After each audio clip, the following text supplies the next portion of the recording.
놋받침 수레와 물두멍의 의미. 열왕기상 7장 27절에서 39절 말씀. 또 놋으로 받침 수레 열을 만들었으니 매 받침 수레의 길이가 4규빗이요 너비가 4규빗이요 높이가 3규빗이라.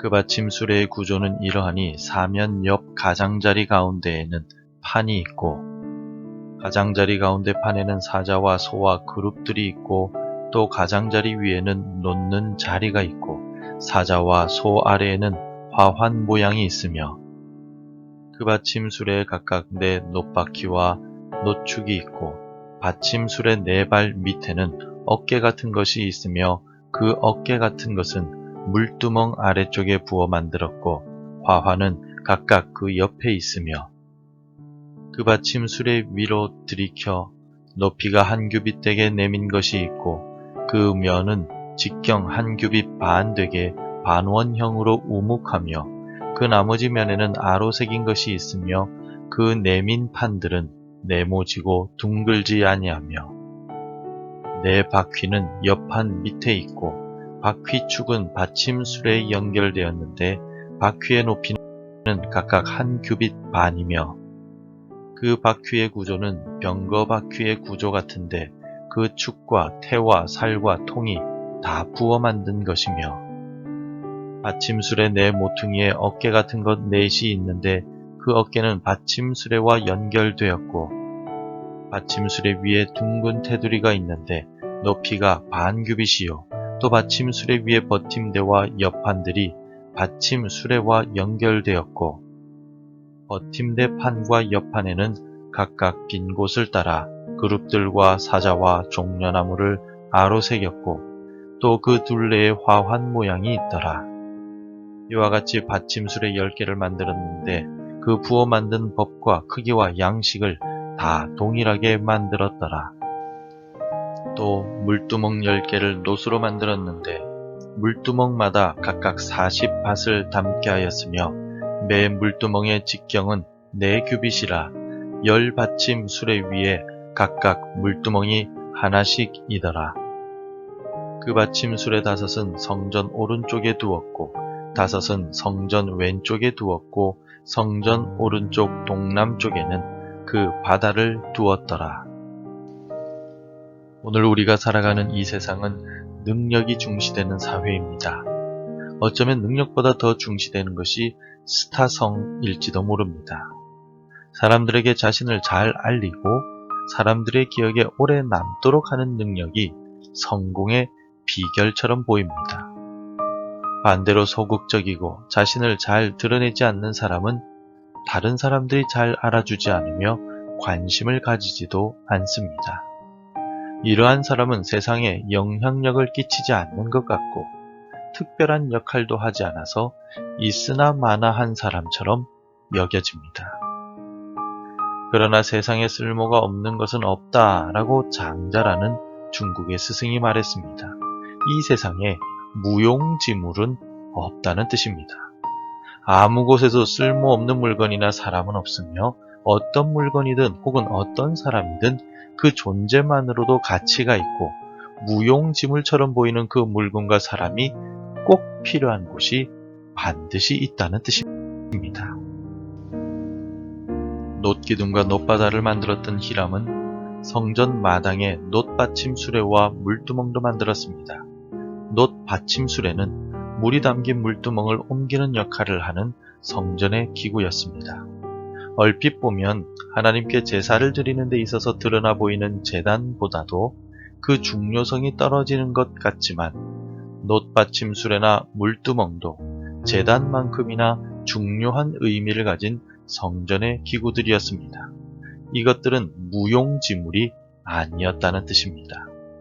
이 두 종류의 성전 기구가 가지고 있는 특별한 의미는 무엇일까요? 먼저 본문은 히람이 놋으로 10개의 받침 수레를 제작하였다고 기록하고 있는데 27절을 함께 읽겠습니다. 또 놋으로 받침 수레 열을 만들었으니 매 받침 수레의 길이가 4규빗이요 너비가 4규빗이요 높이가 3규빗이라. 놋받침 수레는 성전에서 하나님께 제사를 드릴 때 꼭 필요해 보이지 않는 기구일 수도 있습니다. 제사를 드릴 때는 제단과 제물이 필요하고 손을 씻을 물과 물두멍만 있으면 될 것 같습니다. 놋받침 수레는 제사와 직접적인 연관이 없어 보이고 받침대로서 물두멍의 보조 역할을 하는 것 같아 보이지만 성전의 기구로서 중요한 역할을 하였습니다. 제물을 깨끗하게 씻는 물이 담긴 물두멍을 받치거나 이동시키는 데 있어서 꼭 필요한 기구였습니다. 우리는 드러나는 재능이나 많은 사람들에게 영향력을 끼치는 능력이 귀하다고 생각합니다. 5달란트가 2달란트보다 귀하다고도 생각합니다. 하지만 예수님은 5달란트나 2달란트나 1달란트 모두 귀하게 생각하셨습니다. 예수님께서 2달란트 받은 종에게 하신 칭찬은 5달란트 받은 종에게 하신 칭찬과 똑같았습니다. 1달란트 받은 종도 만약에 열심히 일해서 1달란트를 남겨 썼다면 똑같이 칭찬해 주셨을 것입니다. 성도 여러분, 우리가 하나님께로부터 받은 역할이나 사명은 모두 중요한 것입니다. 잘 드러나지 않을 수 있으며 때로는 사람들이 중요하게 생각하지 않을 수도 있습니다. 그러나 우리 하나님은 우리에게 주신 사명과 역할들을 모두 동일하게 보십니다. 나이가 많아도 우리가 할 수 있는 사명이 있습니다. 바로 이 새벽에 나와 나라와 민족과 교회와 가정을 위해 기도하는 일입니다. 비록 잘 드러나지 않는 사명이지만 가장 기초적이고 필수적인 사명이기에 하나님은 귀하게 여기십니다. 우리의 사명과 역할이 잘 드러나지 않는 것처럼 보인다 할지라도 하나님은 귀하게 여기시니 죽도록 충성하며 이 사명을 잘 감당하여 칭찬받는 성도들이 됩시다. 놋받침 술에 이어서 오늘 본문에서는 물두멍에 대해서도 설명하고 있습니다. 물두멍은 물이 담겨있는 큰 놋 물통이었습니다. 38절을 함께 읽겠습니다. 또 물두멍 10개를 놋으로 만들었는데 물두멍마다 각각 40밭을 담게 하였으며 매 물두멍의 직경은 4규빗이라 10받침 수레 위에 각각 물두멍이 하나씩이었더라. 광야시대와 다윗시대까지 성전이 아닌 성막에서 하나님께 제사를 드릴 때는 제사장들이 하나님께 제사를 드리기 전에 물두멍의 물로 손을 씻었습니다. 그러나 솔로몬이 예루살렘 성전을 건축한 이후에는 놋바다의 물로 제사장들이 손을 씻었고 물두멍의 물은 하나님께 제사를 드리는 번제물을 깨끗하게 씻는 용도로 사용하였습니다. 그래서 물두멍은 거룩함과 깨끗함을 상징합니다. 요한계시록 22장에서 어린 양이신 예수님께서는 주께서 재림하실 때 자기 두루마기를 빠는 자들은 복이 있다라고 말씀하셨습니다. 자기 두루마기를 빤다라는 말은 예수 그리스도의 피로 정결하고 거룩하게 되어 새로운 피조물이 된다는 말입니다.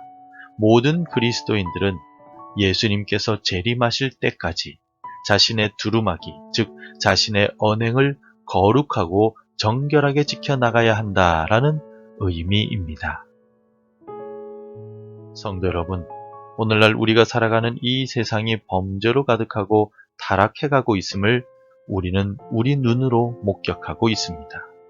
그러나 우리는 이 혼란하고 죄가 가득한 세상 속에서도 내 믿음을 지키며 거룩한 삶을 살아야 합니다.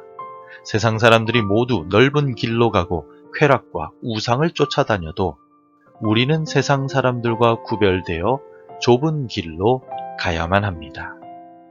우리가 정직하고 성실하며 원수까지 용서하는 거룩한 삶을 살아가므로 오늘도 어두워져가는 세상 속에 주의 영광을 나타내며 살아갑시다.